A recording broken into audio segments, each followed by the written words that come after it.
So I'd now like to demonstrate the PSU unit and the command panel that's now featured in this Swift Edge motorhome. It's the 2021 model range that we're in, and we're going to come straight to the power supply unit. So I've just removed the cushions off this particular seat just so that you can see it's a lot easier.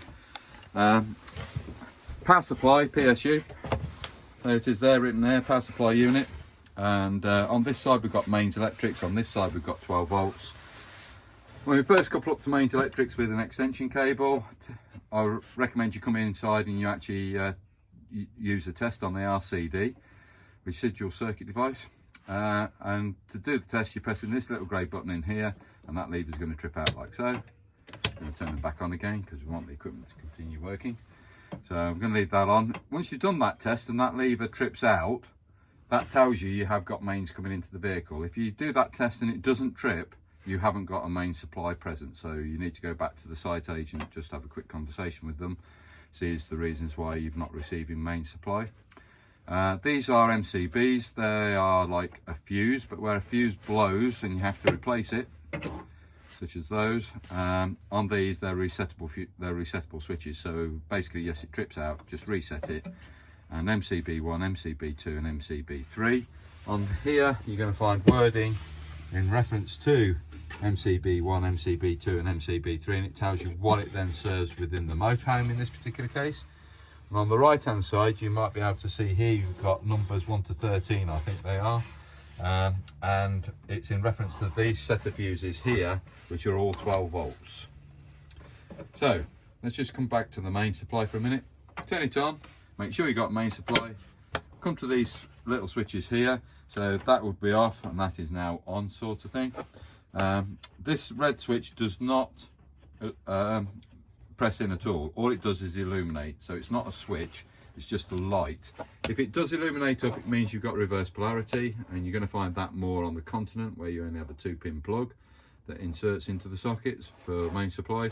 If that illuminates, you've got reverse polarity. Take the 2-pin plug out, so take the 2-pin plug out, turn it around, insert it the other way. That's all it means on that particular light diode there.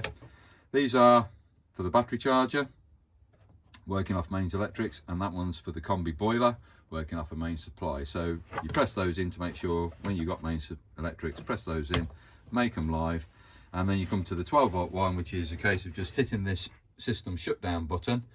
When it's in, it's on, as you can see, because my finger goes over that quite comfortably, and I've just hit it out, which I didn't want to do, but anyway I have. And that's when it's protruding out, it's in the off position. You only really have it in an off position over a winter storage period, and that's if you don't want to view the vehicle on your command setup on your mobile phone, because you can use it as a track-in, and it then tells you about things like frost, if it's frosty conditions, things like that, to prevent frost damage on your vehicle.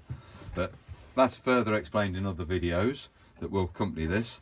These are just standard fuses. Say if they blow, replace them.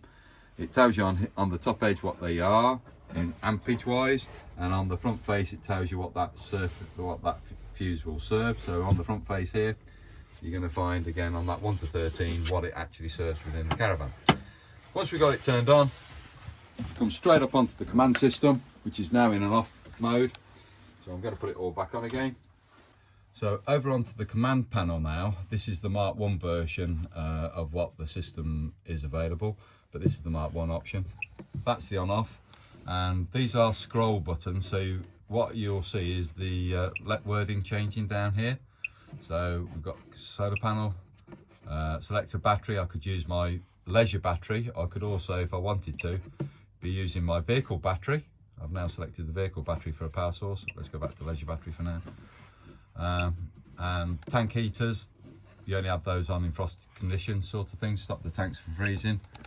AC limits, internal temperatures, dimmer levels, heater settings, and then system settings. And you can go into these and just access them. That's how you access it. I'm going into that. I can change the clock, which is set at 3 o'clock at the moment, and it's just before 3 o'clock, which means I'd have to go round. So there, that's how I change the time, as you can see. So 12 o'clock, 1 o'clock, 2, 3, oh, I've gone too far. Should have stayed on 2. Don't worry, that's how you change the clock. When I want to change the minutes, go again, here's the minutes, and I can change the minutes like so, and then come out of it. There's the day. I can change the day to Wednesday, set date, etc, etc. So that's how you're changing this timer up here, but I'll leave you to play around with that. What you've eventually come down to is where it says, I'll tell you about Bluetooth very quickly. Bluetooth means you're comparing your mobile phone into the command panel and then control everything that I'm going to show you on here, like the lighting and the water pump systems and fridges and heaters and things like that, off a Bluetooth off your mobile phone. If you've got the app, you need to have, I believe, the latest version, which is the blue app image that you need to download. There is a green variant, but that's for 2019 products. But that's how you'd go into it. You'd then hit that to pair a mobile phone into it, as you would on the settings on your mobile phone. When we've got the command set up how we want it to be, we've got the correct time and date and vehicles and things like that, we come to the exit settings, and that's how you then come out of that particular item. Right, so if you can see on this side of the image, this is for the fresh water tank, and it's saying that I've got full water supply on that onboard water tank, and this is for the wastewater tank, which is empty. So if I got anything in the wastewater tank, I'll be getting images similar to that, going up in gradients of 25%. So that's 25%, that's 50, 75, 100% full. When I'm ready to turn on lights and things like that within the caravan, I'm now coming on to this one. Hit that button there. You can see I've got some panel illumination, but I haven't got everything illuminated. We've all got individual switches on and things like that. I'm just moving something so I can load this back down again, just so you'll see what I'm referring to.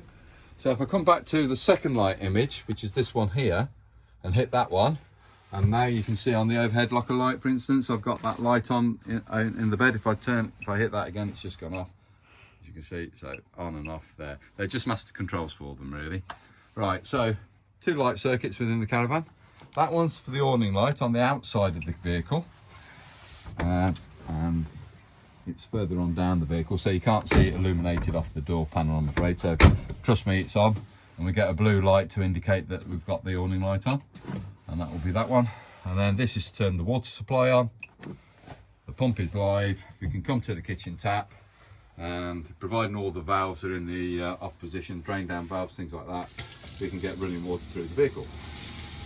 That's in cold position over there. I suggest you run water through on the cold side first, then onto the hot. We'll get running water through after about a minute of it running like so. You're going to get some water through, because what you're doing is putting approximately 11 litres of water into your hot water combi boiler, which is located in this corner, if you can remember. So once we've got the tank full, then we'll get a nice steady stream of water out of the hot supply, and then basically we'd come across to the trimmer panel, and we'd actually then get the trimmer panel working to operate the boiler. We are going to see separate video links for this particular item and also on the command panel, so it goes into a greater detail of what those features are on that particular appliance. Thank you for listening to this demonstration.